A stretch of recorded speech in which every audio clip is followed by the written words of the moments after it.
Good evening, ladies and gentlemen. My name is Chef Inderpal. I'm going to wait about 30 some more seconds for some people to log in. Hey, how you doing, Mom? Today's been a lot of fun. Excited about today's cuisines. Show you what we're working with, actually, real quick.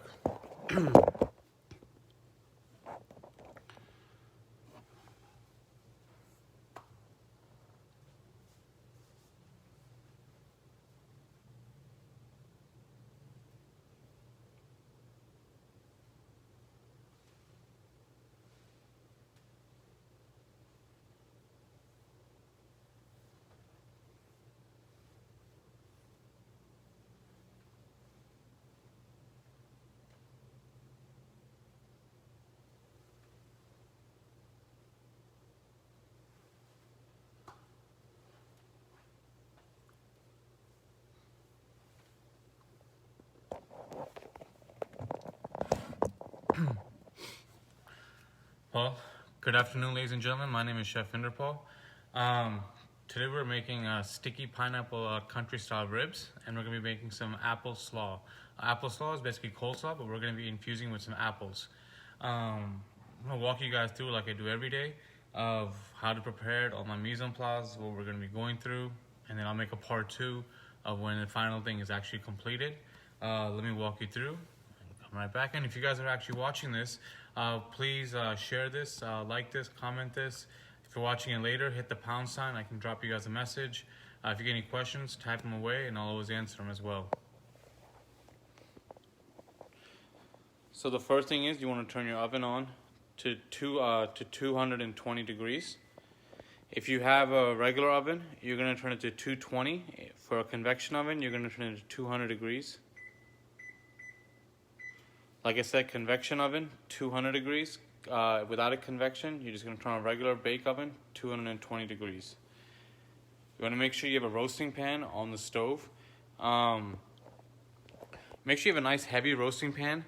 A roasting pan is one of the most, you can say, abused pans in a kitchen. If you use it properly, it can last many years. I love a roasting pan. I've had this one for about 3 years. You can kind of see the condition. It's not the greatest, but it does what it needs to do. Love this pan. This pan, we're going to get it extremely hot. We're going to turn it down to a medium-low heat as this pan gets hot. Okay, so today, we worked with yesterday Thai cuisine. I love Thai food. I love that whole kind of Asian cuisine. It's one of my favorite cuisines, actually, which is besides that, and like Mexican, Hispanic, and everything around that area. Today, we're going to do a little flair on basically Oriental cuisine. I'm going to go through with you what we're doing. Like I said, we're working with pork country-style ribs. Right here. These particular ribs, if you look actually at a pig, they come from the upper part, more from like the tenderloin area. And I prefer country-style ribs.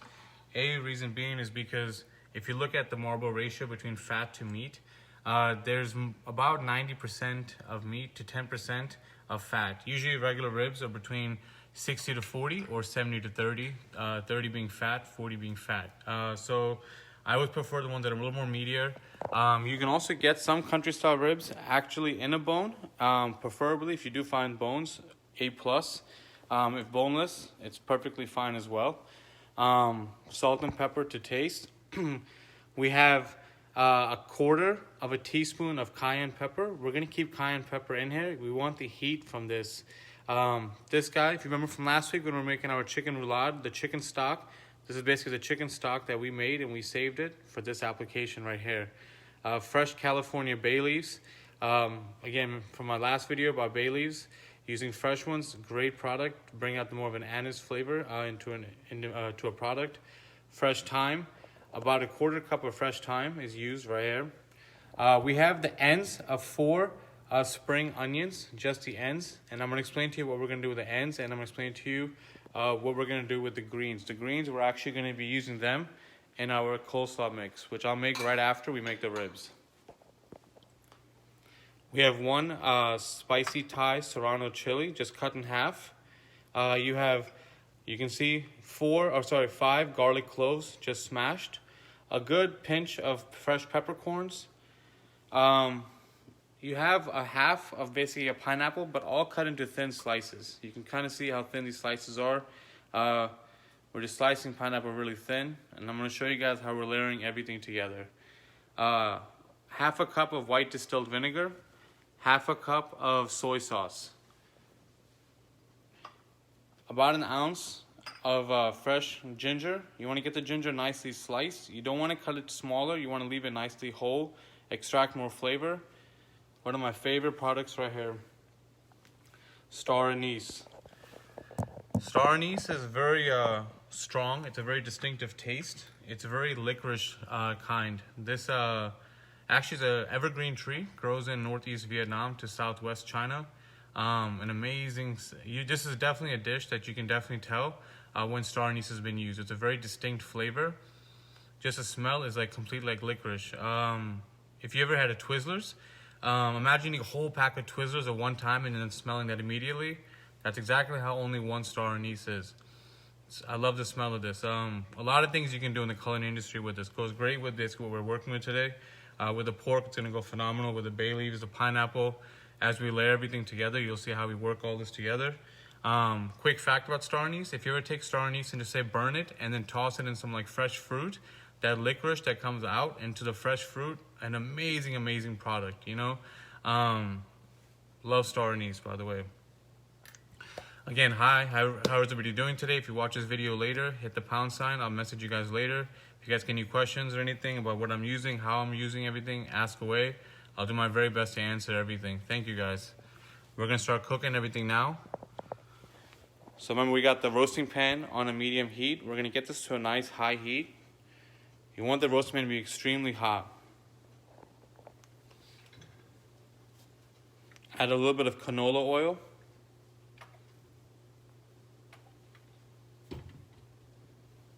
To your roasting pan. Let this get really hot. While that's getting hot, we're gonna take our pork chops, the country style ribs, sorry, and lightly salt and pepper them.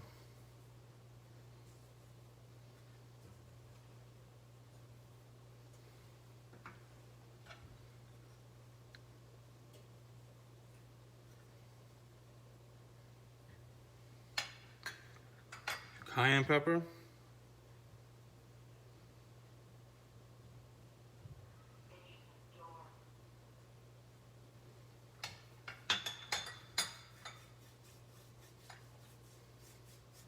Rub that in, nice flavors. I always take my meats always out of the packaging, put them on a paper towel on a plate. It absorbs basically all the juice, all the flavor, keeps the meat very dry. If the meat's very dry this way, then you can get better sear marks on your basically meats. It's a lot better for being air chilled, and you can achieve more better sears. 1 minute.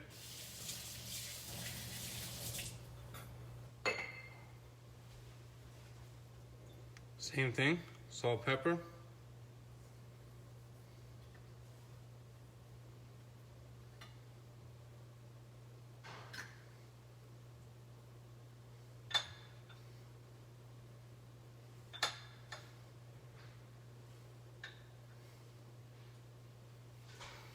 Same thing, rub them in. Keep your cayenne pepper. We're gonna keep this for the side.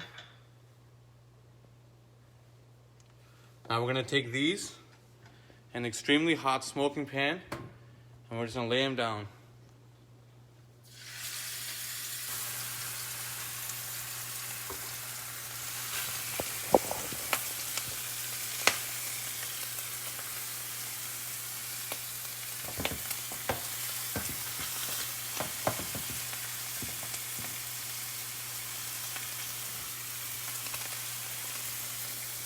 Hey, how are you doing, Jocelyn? Hi.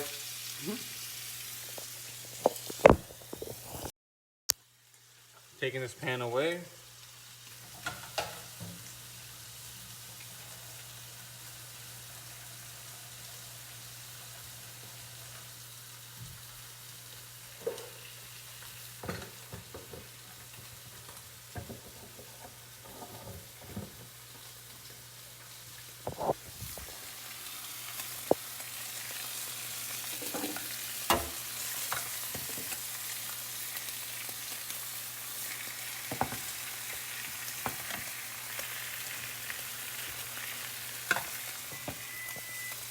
Oven is preset. I'm gonna walk you guys through this.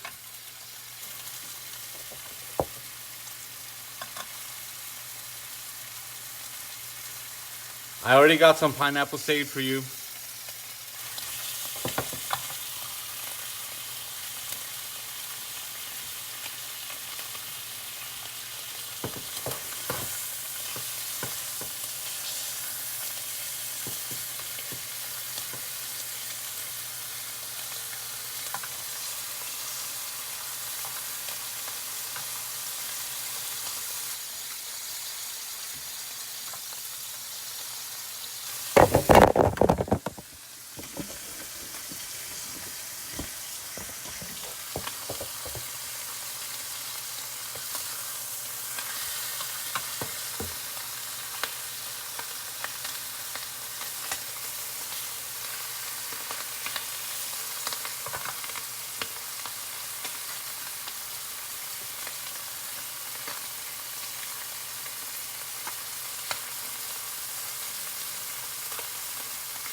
How you doing, John? Chef John, how are you guys? If you guys are just tuning in, all I've done is taken some country style pork ribs, lightly salt and peppered them, added a little bit of cayenne pepper, and now we're basically just searing everything off in a roasting pan. Trying to get that nice sear. We're gonna leave everything on a sear you wanna do each side about 5 minutes, if not more, to achieve a nice brown sear to it.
Great question, Chef John. My temperature right now is at a medium-high heat. I'm trying to get a sear mark on all of them so it gets a nice caramelization on the bottom. And then, like I said, about 5 minutes on a medium-high heat.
How these are basically beautifully brown and nicely seared.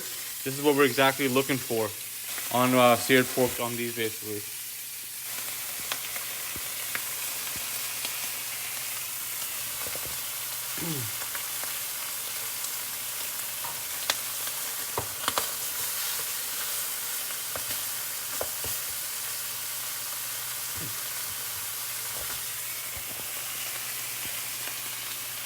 Now guys, here's where the fun part comes in. We're gonna basically be building the layers of all the flavors that I showed you earlier. We're gonna be building all these different layers, and we're gonna extract all the flavors out. And just, I'm gonna leave the foam basically where it's at, and I'm gonna start building everything. We're gonna lower the temp down to a medium heat, and we're gonna start building all the flavors, components, and you'll see how we go from there.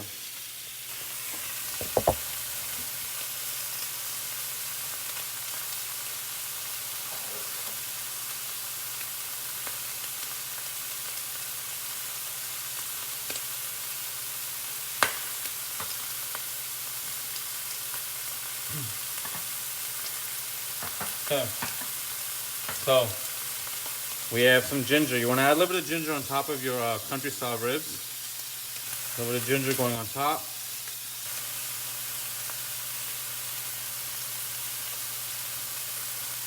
If you have some extra ginger, you can throw it in the pan.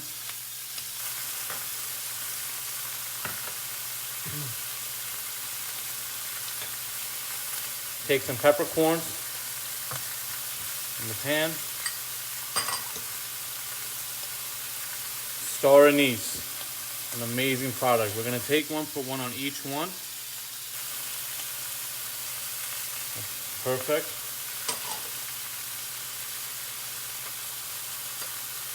And you realize we're still letting them cook to get more of a caramelization. We're gonna take that off. And we're gonna add some chicken stock. If you don't have chicken stock, if you don't have any chicken stock, you can use water. If not any water, just chicken stock or water. You want to add enough to where it basically covers almost enough, a little more than half of it, and then that's it. Leave it there.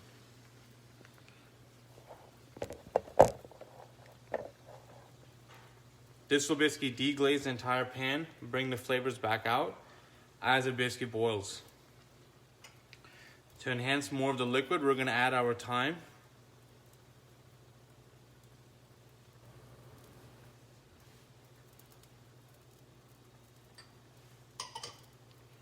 Some fresh California bay leaves.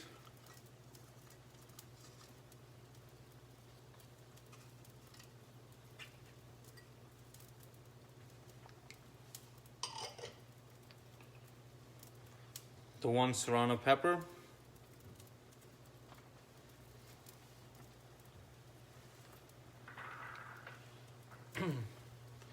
Crushed garlic.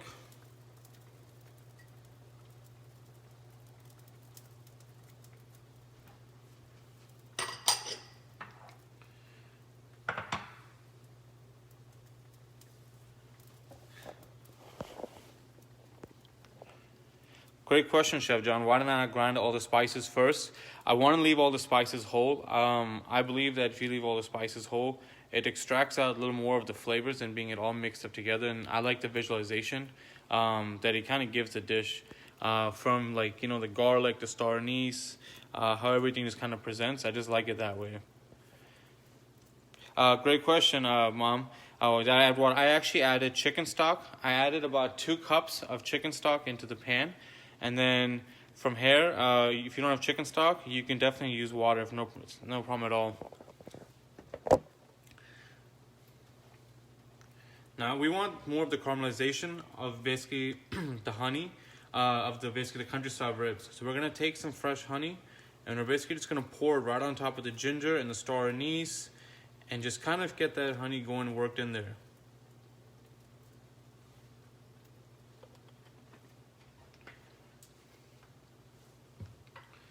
Amazing. Remember, I was telling you about the spring onions? These are the spring onion, the bottoms, only the whites. You're gonna add some whites around the honey, around the star anise, the ginger.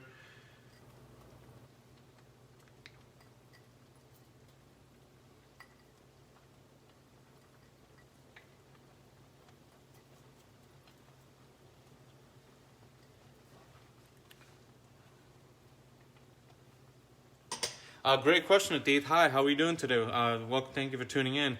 Would it be great to marinate overnight? It's a great question, actually. You can, if you were going to marinate it overnight, I would just marinate just the pork chops and a simple salt and pepper. But keep in mind, if you do put salt, it's just going to bring out more of the liquid from it.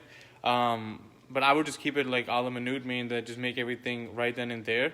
The reason is because we're going to be braising it, the liquid, which is going to break down the pork a lot more. And then also we're going to cook it down from after we braise it when we come back for the part 2. But great question. But yes, you can marinate it overnight, like I said. Some oil and salt and pepper. Once we've added everything on here, the main star of the show, the pineapple. You're going to add the pineapple where you're going to cover all your pork pieces. Just like how these are. The reason I add the pork, the reason I add the pineapple at the very end on top of the pork is because this is going to lock in all the flavors that we just added. It's going to lock everything in, and it's going to roast the pineapple, and the pineapple is going to break down into sugars, and the sugars are going to go basically back in where all the steam is going to go back in. The star anise, the spring onions, the garlic, the ginger, the fresh thyme, the peppers, all that's going to go in here. It's just going to bring everything back out.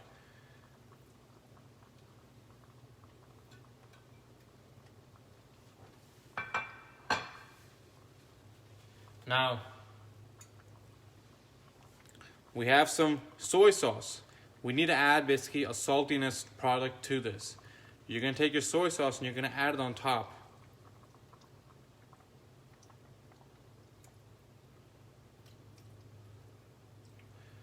You can add all your soy sauce to it.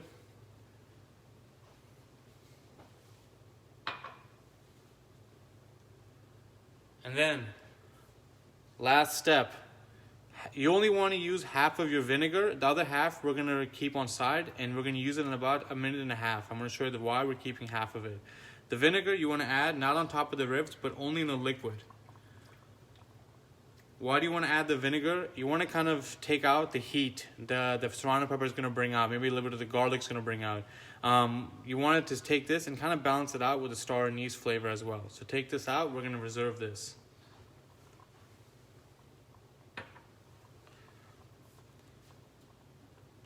You're going to let this go on basically a medium heat for another about 5 minutes. In that 5 minutes, I'm going to basically show you how we're going to basically make the apple slaw.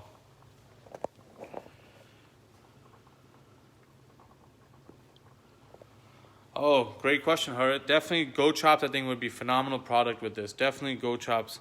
I would be actually curious to know, instead of pineapple, could you use papaya or even guava as more of a tropical exotic flavor? But I definitely like that idea of goat chops. Just lowering my heat. I'm going to be bringing out the coleslaw mix, explain to you guys everything on that, and we're going to go from there as well. I'll turn the flash off. Let me clean my station a little bit. Rest of the cayenne, we're going to add into that liquid.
Okay, so for the coleslaw, we have half of a cabbage shredded, done by hand.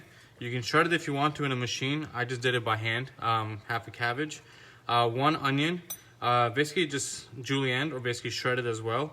I did this one basically by hand or basically by a mandolin, which I'll introduce in 1 minute. So 1 carrot, half a cabbage.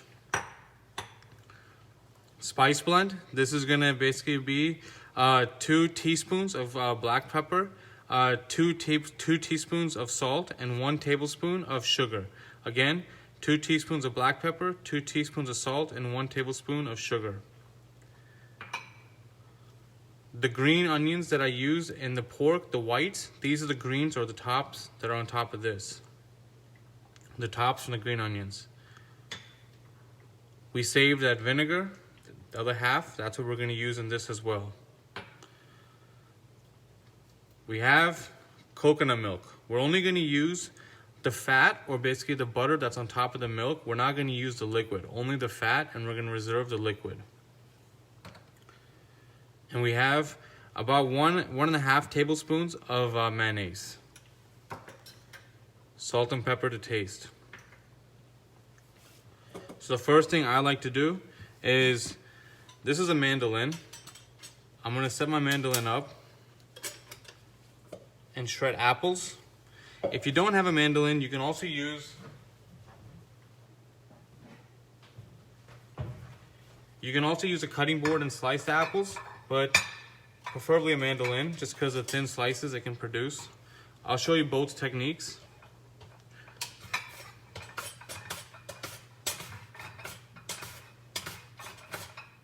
Be very careful with the mandolin. All these are knife blades. If you cut your hand, you're going to be cutting a lot of fingers or something. So always be very careful with the mandolin.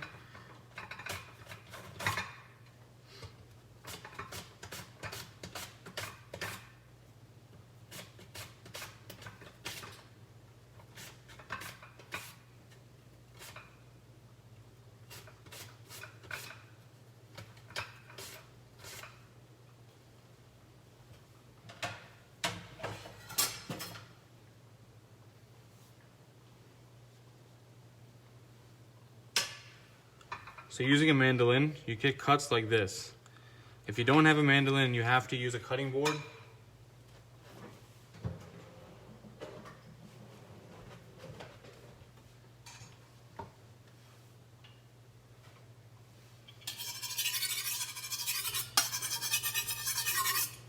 Sharp knife. You take an apple.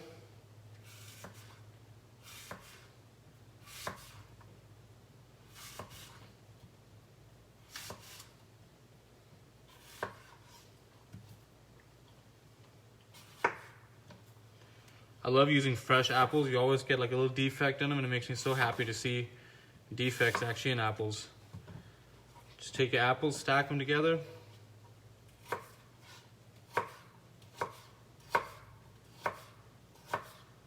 A little same, but exact same what you're looking for.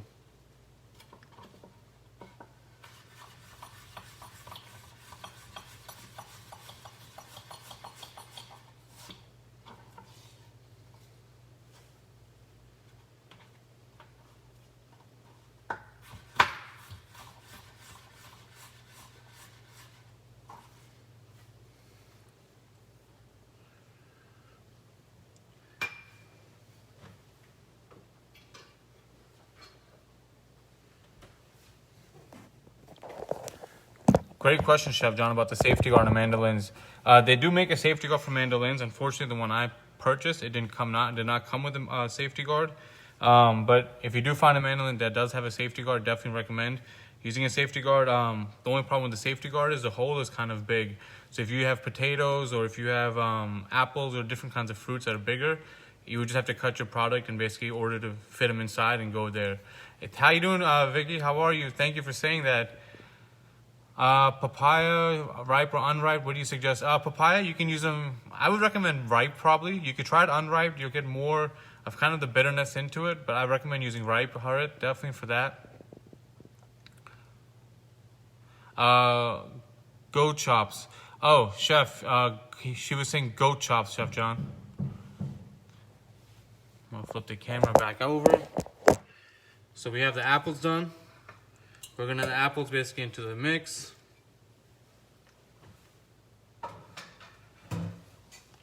We're gonna add the carrots into the mix. We're gonna add all of our spice blend to the mix. Half of our vinegar. Green onions.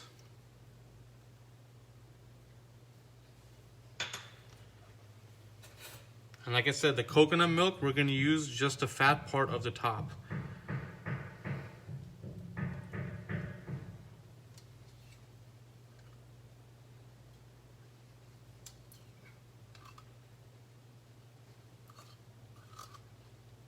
Perfect. Save this. Add some mayonnaise.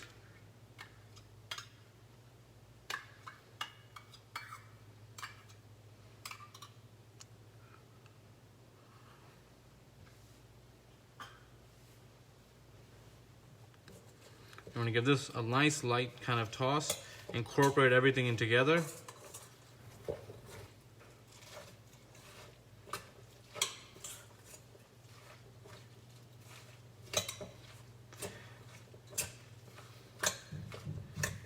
I like to kind of get this nicely mixed. And I'm gonna wash my hands. I'm gonna mix this with my hands real quick. Just make sure everything is incorporated well. And go from there.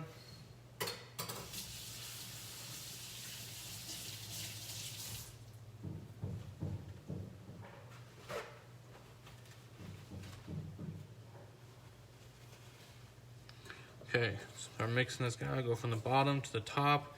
Just make sure it's nicely all wet. Make sure it's all mixed. Perfect. Nice coconut in there. We're gonna let this sit.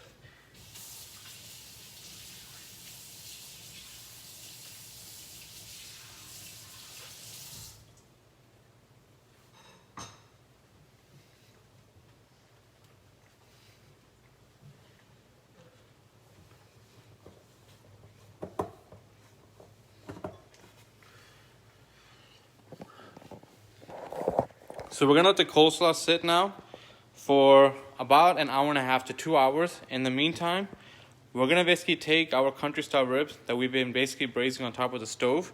We're gonna turn the heat down now. So what we're gonna do now with this is basically we're gonna put this inside of our oven. Uncovered. Right in the oven. And we're gonna let that go for an hour and a half. We'll put it for an hour and 45 minutes. Timer.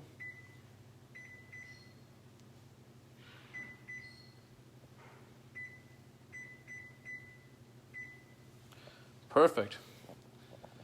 What time is it now? So, see you guys back around 4:30 for part 2. We're gonna let the coleslaw, the apple slaw, we're gonna let this chill for about an hour and a half to 2 hours whenever the pork ribs get done, the country style ribs.